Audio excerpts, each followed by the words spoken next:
حضرت شیخ القرآن مولانا غلام اللہ خان رحمۃ اللہ علیہ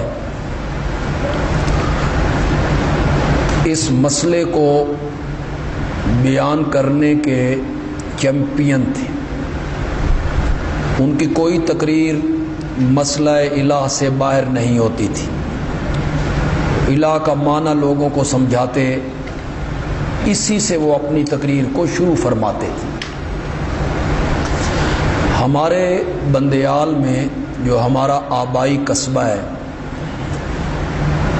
وہاں ہمارا اور بریلویت کا صدیوں سے ٹاکرا ہے۔ میرے دادا مرحوم کے زمانے سے بڑی مخالفت ہے۔ اس زمانے میں تو بڑی شدت تھی۔ تو بندیال میں جلسہ تھا، حضرت شیخ القرآن رحمۃ اللہ علیہ وہاں تشریف لائے، تو حضرت شیخ القرآن کسی کو بتائے بغیر ان کی مسجد میں جا پہنچے۔ تو وہاں سرداری نظام ہے بندیال میں، تو وہ جو ذمہ دار ہیں ملک، ان کے مسلک کے، وہ نیچے کھڑے تھے۔ انہوں نے کہا کہ میں کیمبل پور سے آیا ہوں۔ اس وقت اٹک کا نام کیمبل پور تھا، اور میں اپنے پنڈ کا نمبردار ہوں، اور آپ کے مولانا سے میں نے ایک مسئلہ پوچھا۔ تو انہوں نے سمجھا کہ یہ بھی کوئی ذمہ دار ہے، ملک ہے، نمبردار ہے۔ تو انہوں نے کہا آؤ جی آپ کو ملواتے ہیں۔ مولوی صاحب اوپر بیٹھے ہوئے تھے کمرے میں، حضرت شیخ یہ خود سنایا کرتے تھے سارا واقعہ۔ تو انہوں نے کہا جی یہ کیمبل پور سے آئے ہیں، نمبردار ہیں اپنے علاقے کے، تو یہ مسئلہ پوچھنا چاہتے۔ تو مولوی صاحب نے کہا ہاں جی پوچھئے۔ حضرت شیخ القرآن نے فرمایا جی لا الہ الا اللہ کا معنی پوچھنا ہے جی۔ اس نے کہا تو ایڈا بڑا ہو گیا تین نالے لا الہ الا اللہ دا معنی نہیں آتا۔ حضرت شیخ القرآن فرمایا جی زمینوں میں مصروف رہے ہیں، حل چلاتے رہے ہیں، تو معنی کا پتہ نہیں ہے، بس معنی پوچھنا ہے جی۔ اس نے کہا نہیں کوئی معبود مگر اللہ۔ سب یہی معنی کرتے ہیں، نہیں کوئی معبود مگر الہ کا معنی معبود۔ حضرت شیخ القرآن نے فرمایا نہیں کوئی، یہ میری بولی ہے، میری زبان ہے، مجھے سمجھ آ گئی کہ نہیں کوئی کا کیا معنی ہے، مگر اس کی بھی مجھے سمجھ آ گئی ہے کہ مگر کسے کہتے ہیں۔ اللہ، اس کا بھی مجھے پتہ ہے کہ اللہ کا نام ہے۔ مولوی جی یہ معبود کی ہے، یہ تو میری زبان نہیں ہے، یہ تو عربی ہے، اور میں تو پنجابی جانتا ہوں، تو یہ معبود کیا ہے؟ اس نے کہا نہیں کوئی عبادت کے لائق مگر اللہ۔ تو حضرت شیخ نے فرمایا نہیں کوئی، مجھے سمجھ آ گئی، لائق مجھے سمجھ آ گئی کہ لائق کا کیا معنی ہے، یہ میری بولی ہے، مگر مجھے سمجھ آ گئی یہ عبادت کیا ہے۔ عبادت تو میری زبان نہیں، پنجابی نہیں ہے، میری بولی نہیں ہے، تو مولانا یہ عبادت کیا ہے؟ اب اسے کچھ سمجھ آ گئی بھی یہ نیرا نمبردار نہیں، یہ یملا بنے ہوئے۔ تو وہ کہتا ہے نہیں کوئی پوجا کے لائق مگر اللہ۔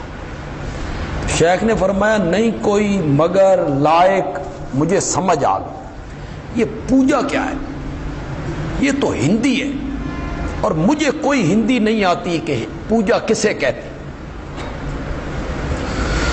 اس نے چوتھا معنی کیا نہیں کوئی پرستش کے لائق مگر اللہ۔ تو حضرت شیخ القرآن کی طبیعت میں تھوڑا سا لاؤبالی پن تھا، یعنی جلدی غصے میں آ جاتے اور بات کہہ دیتے تھے بس۔ اس نے جب معنی کیا نا نہیں کوئی پرستش کے لائق، تو پہلے اس نے معنی کیا تھا نہیں کوئی پوجا کے لائق.